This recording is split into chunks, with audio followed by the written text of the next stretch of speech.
علیکم ورحمۃ اللہ وبرکاتہ۔ ہماری پیاری بہنوں کو بھی تراویح کی نماز کا اہتمام گھر پر کرنا چاہیے، کیونکہ جس طرح تراویح کی نماز آدمیوں کے لیے سنت موقدہ ہے، اسی طرح تراویح کی نماز عورتوں کے لیے بھی سنت موقدہ ہے۔ جو نماز تراویح ادا نہیں کرے گی وہ گنہگار ہوگی اور حیض کی حالت میں یہ معاف ہے۔ تو اس تراویح کی نماز کا طریقہ یہ ہے کہ پہلے آپ عشاء کی نماز پڑھ لیں جیسے پڑھتی ہے، اور آخر کے 3 وتر 2 نفل چھوڑ دیں۔ وہ 20 رکعت پڑھنے کے تراویح پڑھنے کے بعد آخر میں 3 وتر 2 نفل پڑھے۔ تو نیت کو اس کی کچھ اس طرح ہوگی کہ نیت کی میں نے 2 رکعت نماز تراویح سنت رسول اللہ صلی اللہ تعالیٰ علیہ وسلم کی، واسطے اللہ تعالیٰ کے لیے منہ میرا کعبہ شریف کی طرف، اللہ اکبر، پھر ہاتھ باندھ لے اور اس کے بعد ثنا پڑھے۔ اس کے بعد اعوذ باللہ پڑھے، اور جیسی باقی نماز ویسی ہی پڑھنی ہے جیسے اور نماز پڑھی جاتی ہے۔ نماز میں سورہ فاتحہ کے بعد جو سورہ پڑھی جائے گی وہ الگ طرح سے اور سورہ ناس تک ہے۔ یہ 10 صورتیں آپ کو پڑھنا ہے، اس کے بعد پھر سے ان 10 صورتوں کو دہرانا ہے۔ لیکن اگر کسی کو یہ یاد نہیں ہے تو جو سی صورت یاد ہے وہ پڑھ سکتا ہے۔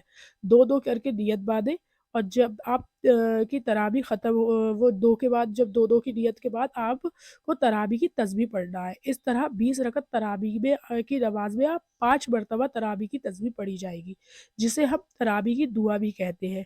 4 رکعت کے بعد بیٹھ کر تھوڑی دیر آرام کیا جاتا ہے، اس دوران یہ دعا پڑھی جاتی ہے۔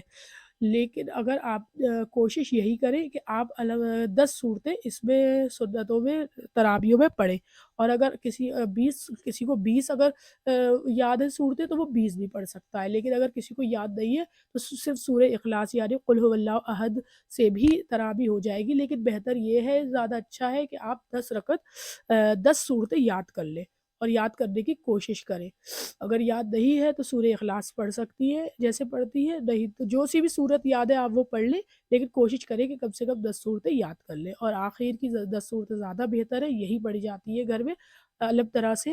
30ویں پارے میں آخر میں جو 10 صورتیں ہیں، الگ طرح سے لے کے سورہ ناس تک، یہ 10 صورتیں آپ پڑھ لیں، اور ایسے آپ کی نماز ہو جائے گی۔ اور یہ نماز افضل ہے، اس کی فضیلت ہے، سنت موقدہ ہے، عورتوں کو بھی پڑھنا چاہیے، اور حیض کی حالت میں یہ معاف ہے۔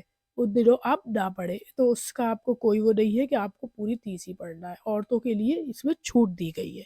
تو آپ لوگ یہ ضرور پڑھیے گا، اور آپ کو اس کی میرا یہ طریقہ کیسا لگا بتانے کا یہ بتائیے گا۔ السلام علیکم ورحمۃ اللہ وبرکاتہ۔